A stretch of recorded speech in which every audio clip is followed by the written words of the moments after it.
AP ఎంత అప్పుల ఊబిలో ఉంది అనేది గత సమావేశాల్లో పార్లమెంటు దృష్టికి తీసుకువెళ్లాం. ఏపీకి ముఖ్యమైన ప్రాజెక్టు పోలవరం. పోలవరానికి నిధులు తీసుకొచ్చి ముందుకు తీసుకువెళ్తున్నాం. అమరావతిని ముందుకు తీసుకువెళ్తాం. కూటమికి ఉన్న 21 మంది ఎంపీలు పార్లమెంట్ సమావేశాల్లో సమయానుకూలంగా స్పందిస్తాం అని టీడీపీ పార్లమెంటరీ పార్టీ నేత లావు కృష్ణదేవరాయలు అన్నారు. ముఖ్యమంత్రి గారి అధ్యక్షతన కేంద్ర మంత్రులు రామ్మోహన్ నాయుడు గారు, అలాగే పెంసాని చంద్రశేఖర్ గారు, వారు కూడా ఈరోజు అందరు ఎంపీలతో కూడా కలిసి ఈ మీటింగ్లో పాల్గొనడం జరిగింది. రాబోయే వింటర్ సెషన్లో మనం తెలుగుదేశం పార్టీ వైపు నుంచి మనం తీసుకోవాల్సిన స్ట్రాటజీ ఏంటి, మనం లేవనెత్తవలసిన సమస్యలు ఏంటి, మనం తీసుకోవాల్సిన విషయాలు ఏమిటి అనే దానిపైన ఈరోజు జరిగిన సమావేశంలో చర్చ జరిగింది. అయితే మీరందరూ గమనించుంటారు, లాస్ట్ సెషన్లో మేమందరం కూడా వచ్చిన ప్రతి అవకాశంలో కూడా చెప్పడం జరిగింది. ఆంధ్ర రాష్ట్రానికి సంబంధించి ఆర్థిక పరిస్థితి ఎలా ఉంది, ఆంధ్ర రాష్ట్రంలో ఎంత అప్పులు ఊబిలో ఇరుక్కుపోయి ఉంది అనే విషయాన్ని మేము పార్లమెంట్లో వచ్చిన ప్రతి అవకాశంలో లాస్ట్ సెషన్లో మేము చెప్పడం జరిగింది. దానికి కేవలం బీజేపీ వాళ్ళు అధికారంలో ఉన్నవారే కాదు, అటు అపోజిషన్లో ఉన్న వాళ్ళకి కూడా మేము సర్క్యులేట్ చేయడం జరిగింది. ఇది రాష్ట్ర ఆర్థిక పరిస్థితి అని చెప్పి వారికి చెప్పడం జరిగింది. వారు కూడా ఇలా ఉందా అని మాకు ఉత్తరాల ద్వారా రిప్లై ఇవ్వటం కూడా జరిగింది. ఈవెన్ అపోజిషన్ వైపు ఉన్న వాళ్ళు, కాంగ్రెస్ వైపు ఉన్న వాళ్ళు కూడా ఇవ్వటం జరిగింది. ఇది ఆంధ్ర రాష్ట్ర పరిస్థితి అని చెప్తే మేము మొదటి సెషన్ అంతా కూడా అందరినీ కన్విన్స్ చేయడానికి సమయాన్ని కేటాయించాం, ఎడ్యుకేట్ చేయడానికి సమయం కేటాయించాం.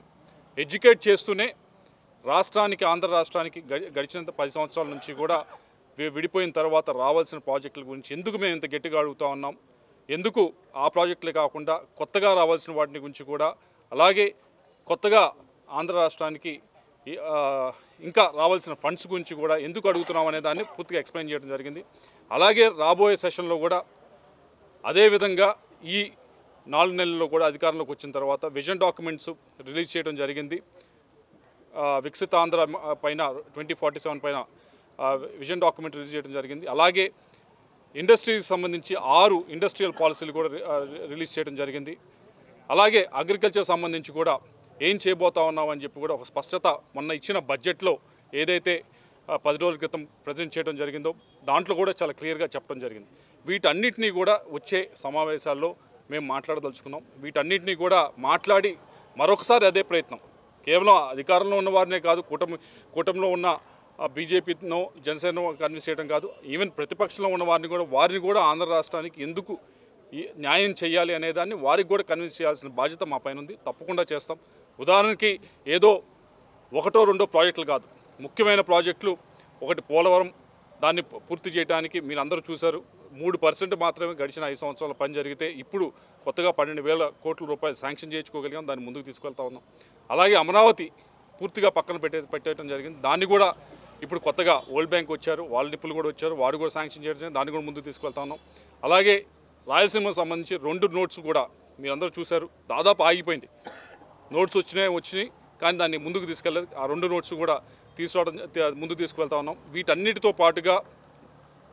పాటుగా అతిపెద్ద ప్రాజెక్ట్ ఏదైతే ఉందో ఇరిగేషన్ ప్రాజెక్టు కొత్తది, ముఖ్యమంత్రి గారు మొన్న కేంద్ర మంత్రి గారిని అడగడం జరిగింది. దాన్ని కూడా రేపు వచ్చే సమావేశంలో మాట్లాడదలుచుకున్నాం. ఏదైతే గోదావరి జలాలు తీసుకుని వెళ్ళి పెన్నాలో కలిపే కార్యక్రమం, అలాగే రాయలసీమలో బనక్షల దగ్గర తీసుకువెళ్ళి ఏదైతే బొల్లాపల్లి నుండి తీసుకువెళ్ళి గోదావరి జలాల్ని అక్కడ నీరు అందించడం, దాని గురించి కూడా రేపు వచ్చే సమావేశంలో మాట్లాడదలుచుకున్నాం. వీటన్నిటిని కూడా తప్పకుండా మాట్లాడుతూ, అలాగే మీరందరూ చూశారు ఈ 4 నెలల్లోనే కొద్దిగా పాజిటివ్ ఎనర్జీ ఇవ్వగానే ఎంతమంది ఇండస్ట్రీస్ ముందుకు వచ్చారు, ఎంతమంది వచ్చి ఇక్కడ ఇండస్ట్రీ సెటప్ చేయడానికి, ఇన్వెస్ట్మెంట్స్ చేయడానికి ఎంతమంది ముందుకు వస్తున్నారని మీ అందరూ కూడా చూడటం జరిగింది. అలాగే గడిచిన 5 సంవత్సరాల నుంచి కూడా చాలా వచ్చిన వారందరూ కూడా చెప్తున్నారు, కంప్లైంట్ చేస్తూ ఉన్నారు. ఇటువంటి వెల్కమింగ్ ఇంత పాజిటివ్గా ఈ 4 నెలల్లో మేము చూసాం, అందుకే ముందుకు రాగలుగుతా ఉన్నాం. కానీ ఇది గడిచిన 5 సంవత్సరాల్లో జరగలేదు. 19 నుంచి 24 దాకా దాన్ని మార్చినందుకు చంద్రబాబు నాయుడు గారికి ధన్యవాదాలు తెలియజేస్తున్నారు. ప్రతి ఒక్కరూ కూడా ఇండస్ట్రీస్ వచ్చిన వాళ్ళందరూ కూడా దాన్ని మరింతగా పాజిటివ్గా ముందుకు తీసుకెళ్లేదానికి అన్ని ప్రయత్నాలు చేస్తామని చెప్పి తెలియజేస్తూ, అలాగే ఏదైతే బిల్స్ రాబోతూ ఉన్నాయో దాదాపు 10-12 బిల్స్ దాకా రాబోతున్నాయి, వాటిపైన మనం ఏం మాట్లాడాలి, ఏ విధమైన సూచనలు మనం చేయాలి, మనం ఆంధ్రప్రదేశ్కి సంబంధించిన కొన్ని విషయాల్ని ఏ విధంగా దానిలో పొందుపరచవచ్చు, వాటిలో బిల్ సమయంలో మనం ఎలా మాట్లాడచ్చు అనే దానిపైన కూడా డిస్కషన్ జరిగింది. మంచి డిస్కషన్. తప్పకుండా ఏదైతే కూటమి ప్రభుత్వానికి 21 మంది ఎంపీలను ఇచ్చారు, మేమందరం కూడా మీకు ఏ విధంగా అయితే మొన్న సెషన్లో అన్ని అవకాశం వచ్చిన ప్రతిసారి కూడా ఏ విధంగా అయితే మేము స్పందించామో అదే విధంగా మేము స్పందిస్తాము ఈ సెషన్లో కూడా మీ అందరికీ కూడా తెలియజేస్తాం.